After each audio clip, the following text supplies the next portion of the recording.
Think of it like this.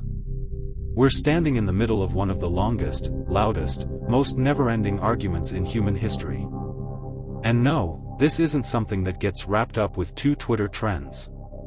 This is a fight that has seen revolutions, toppled empires, bankrupted superpowers, and literally split the world in two.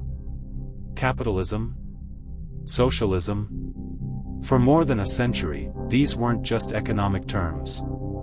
They were battle lines. The moment you picked a side, everyone knew who you were. Behind every patriotism speech, every workers' march, every economic crisis, every proxy war, this argument was there. But here's the truth no one puts on a YouTube thumbnail. No system ever worked the way it was written in the books. Not once. Not anywhere. And whenever things got serious, war, famine, inflation, collapse, reality hit us in the face, raw and unfiltered. Welcome to finance and power. This is where money, power, and finance collide. And spoiler alert, nothing is as simple as it looks. Now let's rewind. There is no word called capitalism. There is no word called socialism. There isn't even really economics. For most of human history, the economy meant one thing. Let's not starve today. King said, God chose me. Landlords owned everything. Peasants produced just enough to survive. Progress? Glacial. For thousands of years, life was a zero-sum game. If someone won, someone else lost. Wealth came from land, labor, and war. Productivity barely moved. If you said, ordinary people can get rich through trade, they'd laugh in your face. Then, boom. The Industrial Revolution. In the late 1700s, England was a pressure cooker.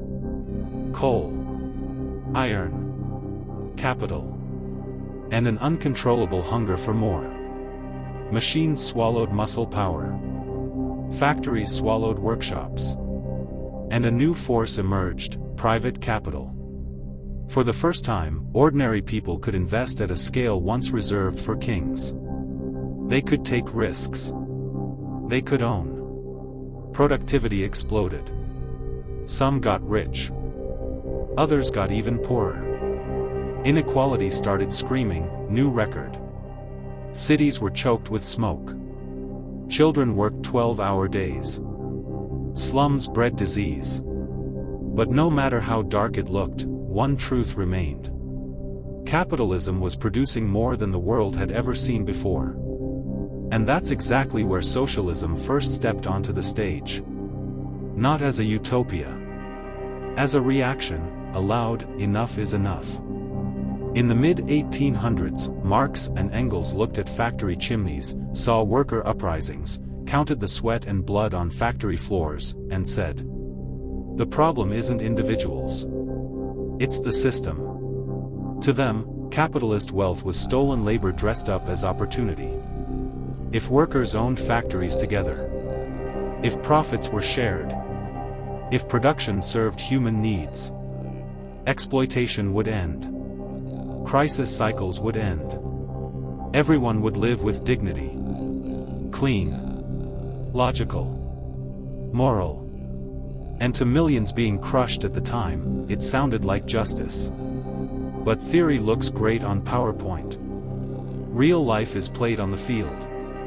The first major socialism experiment didn't happen in a classroom. It happened in the ruins of an empire. 1917. Russia. The country was starving. Literacy was low. Industry was weak. The Tsar was gone. The old elites had either fled or been buried.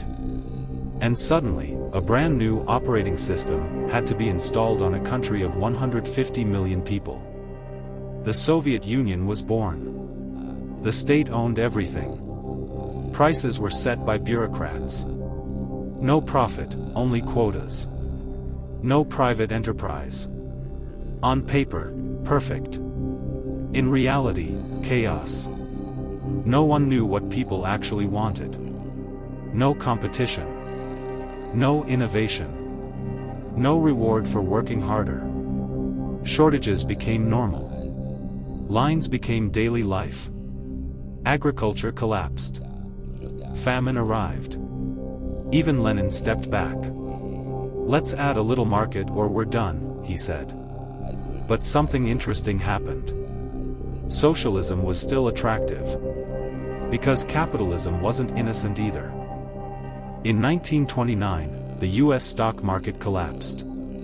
The Great Depression hit. Banks failed.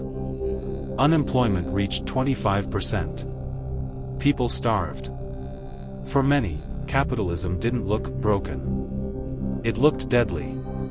So the picture was this. Socialism promised equality, and delivered scarcity. Capitalism promised prosperity, and delivered collapse. Then, World War II. Every system entered maximum stress testing. The Soviets mobilized at terrifying speed.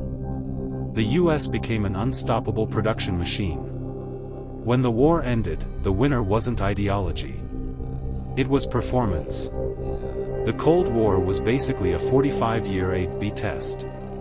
And the results were clear. The Soviets could build rockets, but not refrigerators. The West regulated, adapted, and became livable. When the Berlin Wall fell, it looked like the debate was over. But capitalism didn't stop evolving either.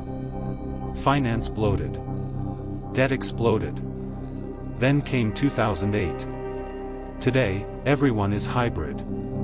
There is no pure system. And the real truth is this. Human nature doesn't obey ideology. In pure capitalism, greed turns into innovation. Then into exploitation. In pure socialism, equality turns into unity. Then into oppression. So the real question isn't which one is better. The real question is this. Who controls the power? History tells us one thing clearly. The system that adapts survives. And this argument was never really about ideology. It was always about the same thing. Power. If this gave you a new perspective, don't forget to subscribe. History has the answers. I'll show you where to look.